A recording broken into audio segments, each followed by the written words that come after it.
अस्सलाम वालेकुम स्टूडेंट्स। उम्मीद करता हूँ कि आप सब खैरियत से होंगे। Sir Saqib here. स्टूडेंट्स, आज के इस लेक्चर में हम जो लेसन नंबर 9 है उसकी इंशाल्लाह जो सा वो सिनोनिम्स को देखेंगे। ठीक है जी, थॉरोली रीड करेंगे और जो दुरुस्त ऑप्शन है उस पर साथ साथ टिक करते जाएंगे, आपको समझाते जाएंगे। ठीक है, ये है जी लेसन नंबर 9 फुलिश क्वाक। इसके जो सिनोनिम्स हैं उसको इंशाल्लाह हम जो सा वो आज रीड करते हैं। और सिनोनिम्स ऑब्जेक्टिव का क्वेश्चन है, 10 नंबर का सवाल स्टूडेंट्स पेपर में आएगा। ठीक है, तो इसको बड़े ध्यान से आपने अटैम्प्ट करना है। बाज़ स्टूडेंट्स इसको इग्नोर कर देते हैं, स्किप कर देते हैं और अपने मार्क्स में खुद ही डिडक्शन करवा देते हैं। ठीक है, तो ऐसा सिलसिला नहीं करना। ठीक है, तो आए जी लेसन नंबर 9 के जो सिनोनिम्स हैं उसको रीड करते हैं। So let's start. Point number 1 students, one evening, एक शाम, as the sun was setting, एक शाम जब सूरज गुरूब हो रहा था, सम ट्रेवलर्स, कुछ मुसाफिर, स्टे, रुके, टू रेस्ट, आराम करने की गर्ज से, under a clump of tree. ठीक है, दरख्त के झुंड के नीचे। ठीक है जी, क्लम्प का मतलब होता है झुंड। स्टूडेंट्स, झुंड कहते हैं जब एक जगह पर बहुत ज़्यादा दरख्त उगे हुए हों। ठीक है, तो उसे कहते हैं दरख्तों का झुंड। ठीक है, तो उसकी बात कर रहा है, कहता है क्लम्प, दरख्तों के झुंड के नीचे आराम की गर्ज से कुछ मुसाफिर रुके एक शाम को। ठीक है जी, तो क्लम्प का सिनोनिम देखते हैं क्या है। A option cluster, B option इलॉग, C option clearing, D option forest. तो स्टूडेंट जो इसका दुरुस्त ऑप्शन है वो है क्लस्टर यानी कि झुंड। ओके, क्लम्प का मतलब भी झुंड और क्लस्टर का भी मतलब झुंड, और मैंने आपको झुंड का मतलब बता दिया है कि जब एक जगह पर बहुत ज़्यादा दरख्त उगे हुए हों स्टूडेंट्स, तो उसको कहते हैं जी क्लम्प। ठीक है, झुंड। ओके, पॉइंट नंबर 2 की तरफ चलते हैं।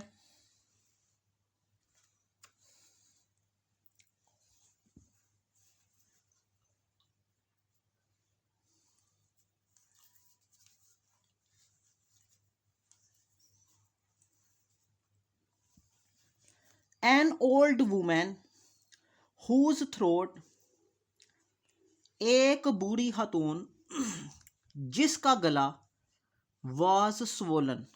स्वोलन का मतलब होता है फूला हुआ या सूजा हुआ। ओके, स्वोलन मीन फूला हुआ गला या सूजा हुआ। एक बूढ़ी खातून जिसका जो गला था वह स्वोलन, फूला हुआ था, सूजा हुआ था। टू अ फ्राइटफुल साइज, उसका साइज इतना बड़ा था कि देखकर डर महसूस होता। फ्राइटफुल साइज यानी कि खौफजदा साइज का। एक्सक्लेम्ड, ये बताया गया या बयान किया गया। इन लार्ज, जी साइज हद से ज़्यादा बड़ा, जिसे फूला हुआ कहते हैं, सूजा हुआ कहते हैं। स्मॉलर, छोटा। प्लज, पेन, ठीक है, दर्दनाक। तो जी दुरुस्त ऑप्शन है, कहता है एक औरत, मैं फिर दोबारा रिपीट कर देता हूँ, एक बूढ़ी औरत, हुज थ्रोट, एक बूढ़ी खतून जिसका गला सूजा हुआ था, फूला हुआ था, फ्राइटफुल साइज का। ठीक है जी, स्वलन का मतलब है सूजा हुआ, फूला हुआ, और इन लार्ज का मतलब है फूला हुआ। Okay, A option.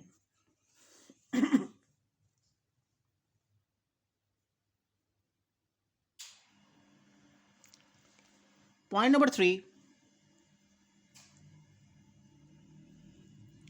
Some traveller stay, stay का मतलब होता है रुकना, ठहरना। कुछ मुसाफिर रुके, to rest under a clump of trees, ये ऊपर भी ऑप्शन हम पहले पढ़ चुके हैं, ये पॉइंट को पहले भी रीड कर चुके हैं जी। कुछ मुसाफिर रुके ठहरे दरख्तों के झुंड के नीचे, टू रेस्ट आराम करने की गर्ज से। ओके, कुछ मुसाफिर रुके, कुछ मुसाफिर ठहरे दरख्तों के झुंड के नीचे। स्टे का मतलब है ठहरना, रुकना। तो इसका जी दुरुस्त ऑप्शन देखते हैं क्या है। हेल्टेड, बिट्रे, सैट और स्लेप्ट। तो जी इसका जो दुरुस्त ऑप्शन है वो है ए। ओके, इसका मतलब है रुकना, ठहरना। बिट्रे कहते हैं धोखा देना, सैट बैठना और स्लेप्ट कहते हैं सोना। तो हाल्टेड का दुरुस्त ऑप्शन है ठहरना या रुके रहना। ओके स्टूडेंट, पॉइंट नंबर 4 की तरफ बढ़ते हैं।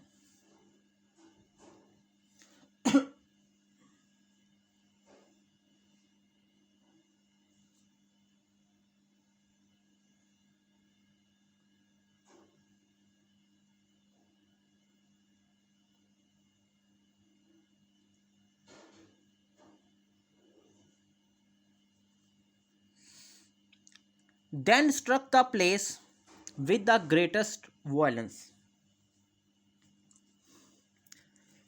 फिर उस जगह पर ज़रब लगाई। ठीक है, प्लेस कहते हैं जगह, स्ट्रक कहते हैं मारना, उस जगह पर मारा। विद द ग्रेटेस्ट वायलेंस, बड़े अजीम कुवत के साथ, ज़्यादा कुवत के साथ, ज़्यादा तशद्दद के साथ। ओके, ज़्यादा कुवत के साथ, ज़्यादा तशद्दद के साथ। ठीक है, तो देखते हैं जी वायलेंस, तशद्दद या कुवत। इसका जी राइट ऑप्शन क्या है। Ferocity A option. B option का मतलब है फोर्स।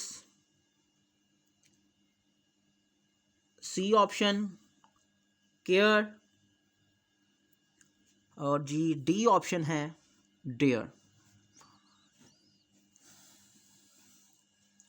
तो स्टूडेंट जो इसकी सही ऑप्शन है, जो राइट ऑप्शन है वो है फोर्स। ठीक है, तशद्दद या पूरी कुवत के साथ, तो फोर्स का भी मतलब वही होता है, इसलिए फोर्स पर क्या कर दिया, टिक कर दिया गया है। ये both have same meaning. Okay,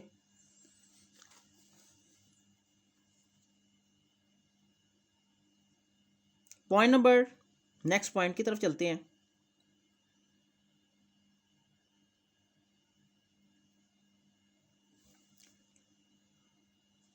A certain man,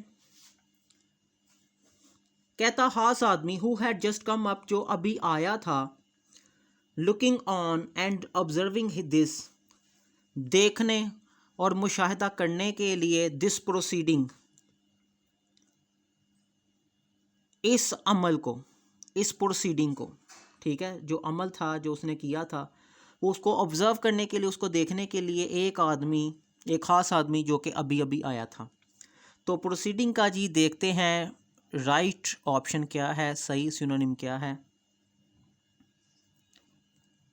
A affair, B drama, C process, D picture. तो जी इसका जो सही ऑप्शन है स्टूडेंट्स वो है सी प्रोसेस। ओके, प्रोसीडिंग अमल, प्रोसेस अमल को कहते हैं। ओके, प्रोसीडिंग अमल और प्रोसेस अमल। तो नेक्स्ट पॉइंट की तरफ चलते हैं स्टूडेंट्स, पॉइंट नंबर 6 की तरफ। द मैन प्रीटेंडेड, प्रीटेंड का मतलब होता है बहाना करना। ठीक है जी, असल बात को छुपाना और गलत को साबित करना, उसका मतलब है जी प्रीटेंड करना, प्रीटेंड।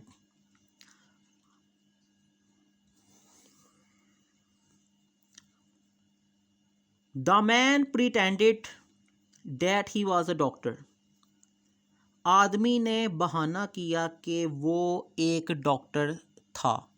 ओके, तो प्रिटेंडेड बहाना करना। इसका जी राइट ऑप्शन देखते हैं कि इसका राइट ऑप्शन क्या है। प्रिटेंड बहाना करना, ए सैड, बी फेंट, सी क्योर, डी डिक्लेयर।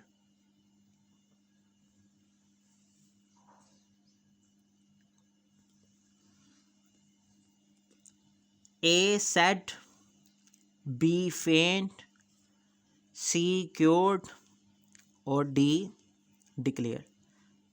तो जी दुरुस्त ऑप्शन जो उसकी है वो है फेंट। प्रिटेंड का मतलब भी बहाना करना और फेंट का मतलब भी क्या है, बहाना करना। Okay students.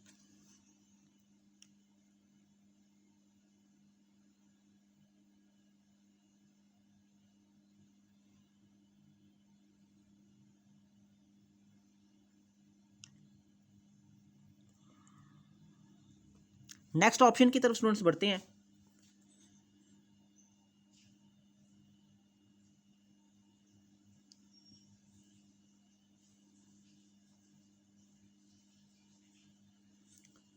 पॉइंट नंबर 10 की तरफ।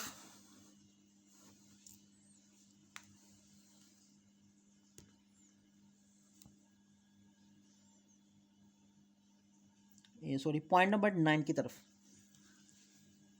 Uninfluenced by the severity of his punishment.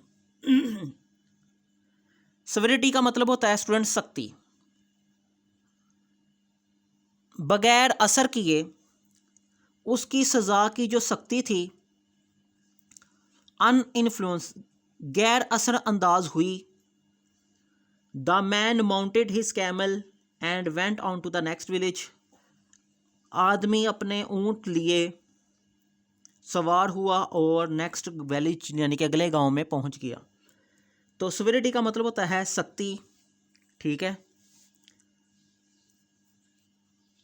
तो सख्ती क्या जो सही सिनोनिम है सिविरिटी का सिनोनिम्स है वो देखते हैं कौन सा राइट बनता है। ए हार्शनेस, बी सॉफ्टनेस, सी कर्स, डी डियर। ओके, तो इसका जी दुरुस्त ऑप्शन है वो जो है हार्शनेस यानी कि सख्ती। Okay,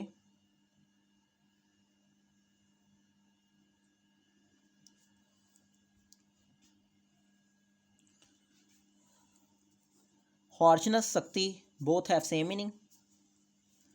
Point number 10 student.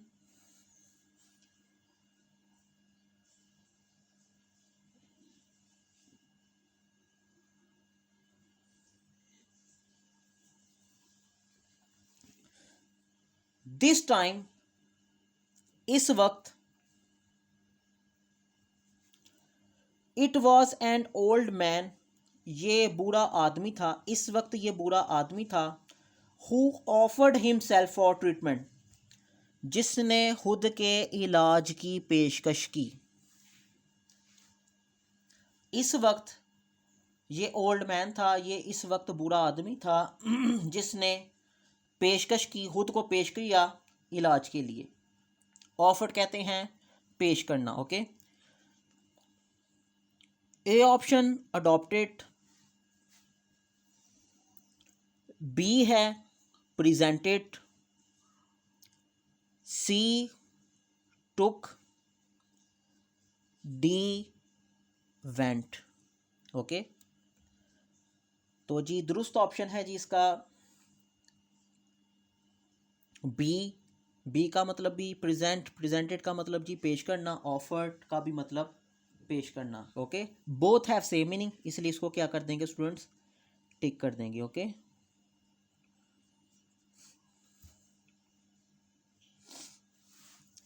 Next point की तरफ बढ़ते हैं, पॉइंट नंबर 11 की तरफ।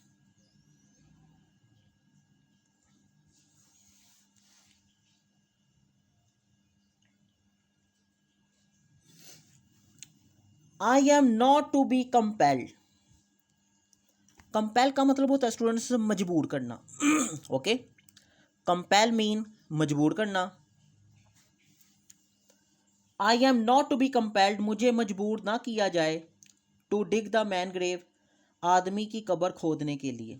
I am not to be compelled यानी कि मुझे मजबूर ना किया जाए, मुझे कंपेल ना किया जाए।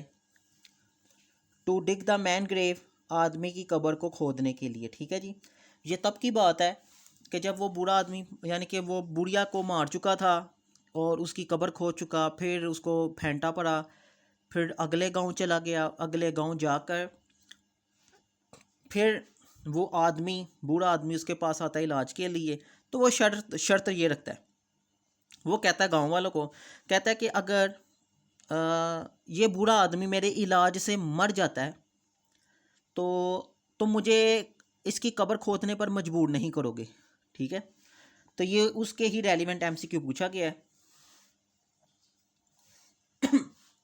आई am not to be compelled, मुझे मजबूर ना किया जाए, to dig the man grave, इस आदमी की कब्र खोदने के लिए। ओके, ग्रेव का मतलब है कब्र, इस आदमी की कब्र खोदने के लिए मुझे मजबूर ना किया जाए। पॉइंट नंबर ए कहते हैं फोर्स्ड, बी फ्राइटेंड, फोर्स का मतलब जी मजबूर करना, फ्राइटेंड जी खौफजदा करना, टेरिफाइड सी टेरिफाइड डराना, रीजंट ठीक है जी, या कोई वजह देना। तो स्टूडेंट्स इसका जो राइट ऑप्शन है वो है ए, क्योंकि ए का मतलब भी मजबूर करना होता है और कंपेल का मतलब भी मजबूर करना, तो both have same meaning. Compel मजबूर करना, फोर्स मजबूर करना, बोथ हैव सेम मीनिंग, इसलिए हम इसको टिक कर देते हैं। ओके, इसको हमने टिक कर दिया already.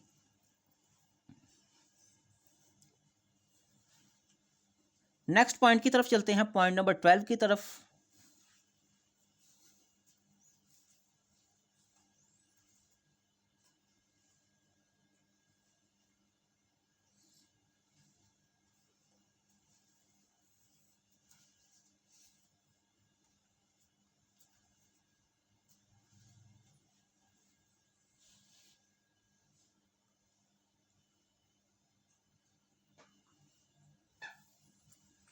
It is not we who are stupid, ये नहीं हम बेवकूफ़ हैं जो।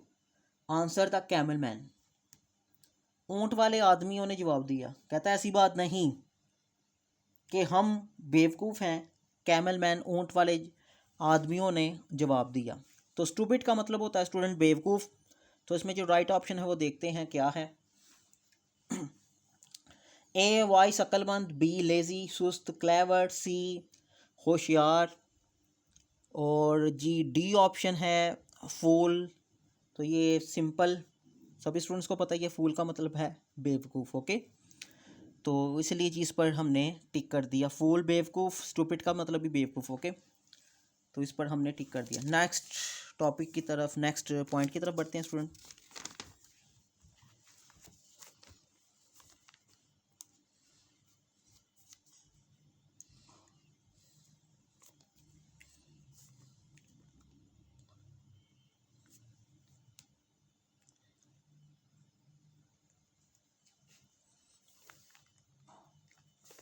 Point number 30 students, these animals, ये जो जानवर हैं, दीज एनिमल्स,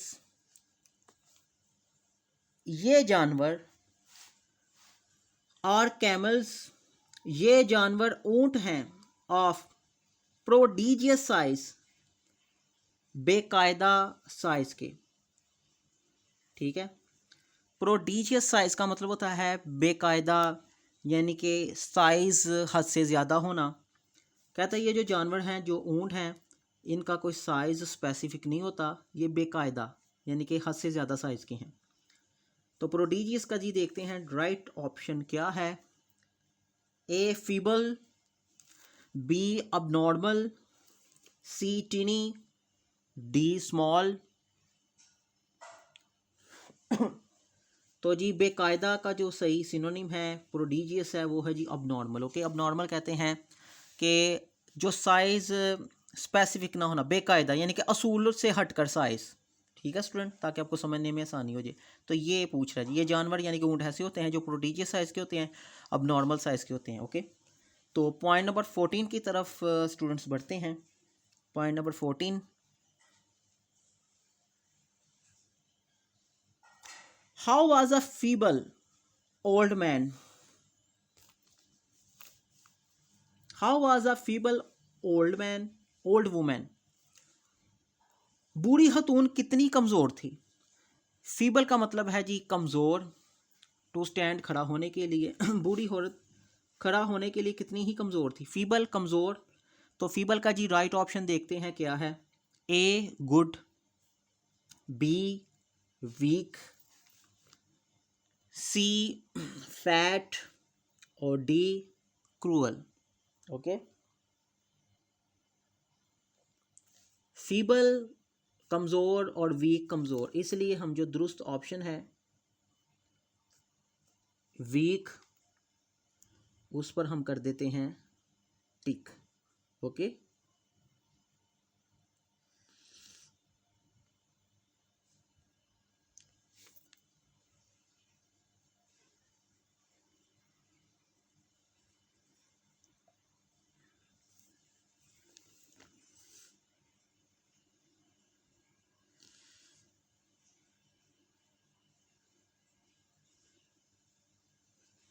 नेक्स्ट पॉइंट की तरफ स्टूडेंट चलते हैं।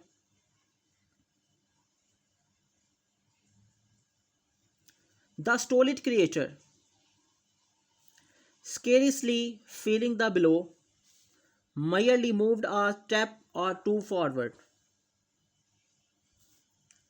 जब वो आता है नीम हकीम ऊंट वाले आदमियों को ब्लेम देने के लिए कि आपने सही तरीका नहीं मुझे सिखाया गिलर की बीमारी का, तो वो फिर एक ट्रीटमेंट जो है ना वो उसको बात समझाने के लिए एक अमल करता है। वो अमल में क्या करता है कि वो एक छड़ी जो है जिसके आगे लोहे के छल्ले बने हैं, वो एक ऊंट को मारता है और एक वो नीम हकीम को मारता है। तो जब ये ऊंट को मारता है ना, तो ऊंट आगे से क्या हरकत करता है, ये उससे रेलिवेंट स्टूडेंट ये एमसीक्यू पूछा गया है। द स्टोलिज क्रिएटर, ठीक है, गरीब महलूक मुश्किल से ही महसूस किया उसने छड़ी के लगने को,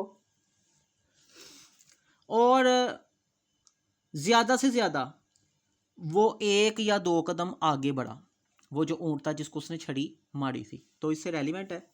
तो इसका जी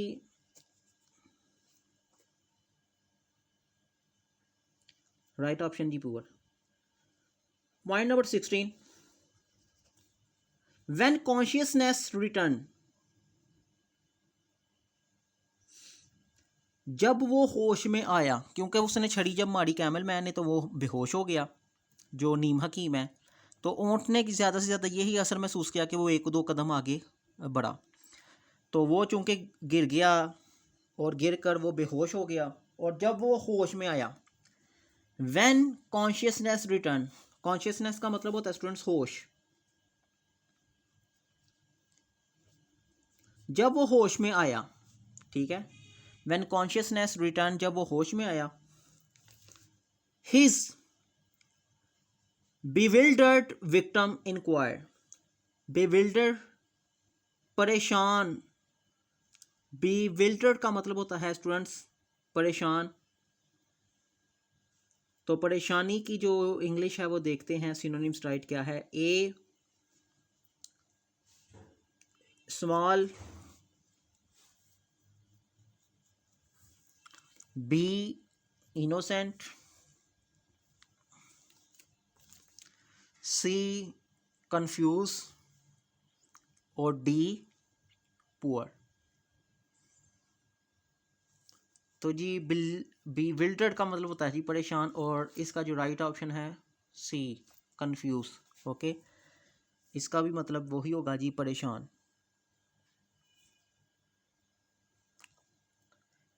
नेक्स्ट पॉइंट की तरफ बढ़ते हैं। आखिरी पॉइंट है जी 17 पॉइंट।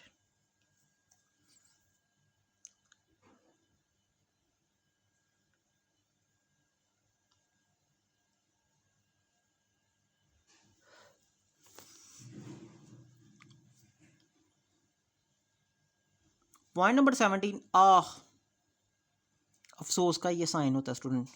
ओह, आह, ठीक है जी। ये जो बंदा मलामत करता है ना किसी पर या खुद पर, ओह आह, तो ये साइन देता है जी, मुंह से बोलते हैं। आह यानी कि अफसोस का इजहार कर रहा है वो।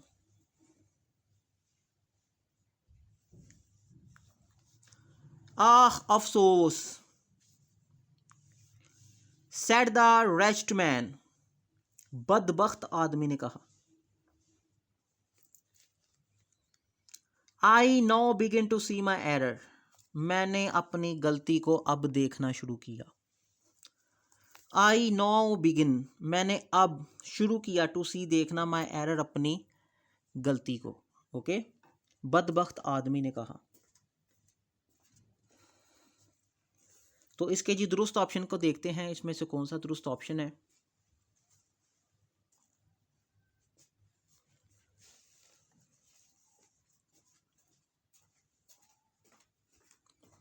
ए old, B bad, C cruel, D miserable. तो इसका जी दुरुस्त ऑप्शन जी बदबख्त का होता है जी, ये ओल्ड पुराना, सॉरी बूढ़ा, बैड बुरा, क्रूअल जालिम, और डी है जी मिजरेबल। तो जी राइट ऑप्शन जिस पर टिक किया जाता है वो है डी। ओके, डी यानी कि मिजरेबल, रैच का भी मतलब वही है और डी का भी वही। इसमें से एक जो पॉइंट है स्टूडेंट, मैं दोबारा फिर रिपीट कर देता, द स्टोलिड क्रिएटर, गरीब महलूक यानी कि ऊंट को कह रहा है, स्केरियसली फीलिंग द बिलो, उसने मुश्किल से ही महसूस किया, और ज़्यादा से ज़्यादा मूव, उसने हरकत की छड़ी खाने के बाद, आ टैप, एक कदम या दो आगे की तरफ। तो स्टॉलिड चूंकि अंडरलाइन है, इसका मतलब है गरीब महलूक, क्रिएचर कहते हैं महलूक को। तो इसका जी जो राइट ऑप्शन है वो स्टॉलिड का बनेगा। ओके,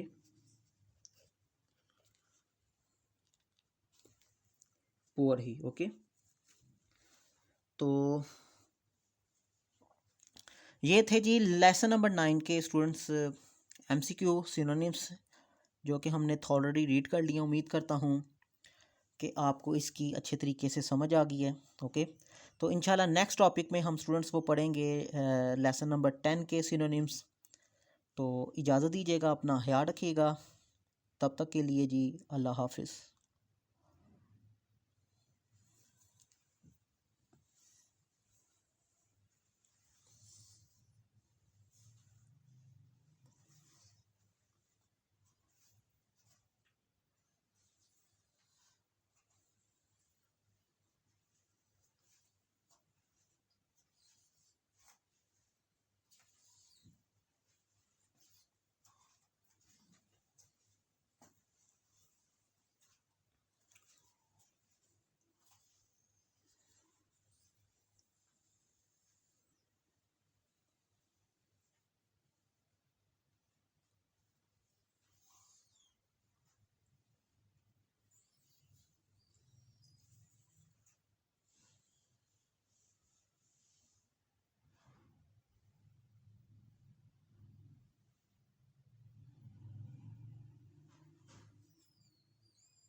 वीडियो पसंद आई तो लाइक करें, अपनी राय कमेंट करें। ऐसे ही मजीद वीडियोस के लिए हमारा चैनल सब्सक्राइब करें और बेल का आइकन दबाएं ताकि आपको हर वीडियो का नोटिफिकेशन मिलता रहे।